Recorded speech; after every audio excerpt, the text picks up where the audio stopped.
Guys, good morning, good morning, good morning. Kami ay magkakain na. Kasi busy yung mga alaga namin nag-online ngayon. So, ang amo din naming babae na tulog ulit. So, ito, nakakain na kami yung ulam namin. Ay! Paksiw na. Natulog ulit? At, oo, andun sa asawa niya eh. Ano to, salmon? Isda.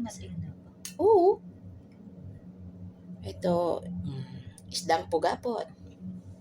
Ayan, kasama ko. Ayan, kainan na. Ayan, kain po tayo. Kala ko wala. Diyan na, kanina pa. Kanina pa, uy. Ano kayang lasa dito? Lasang isda lang naman, lasang baboy, no? Ayan, oy.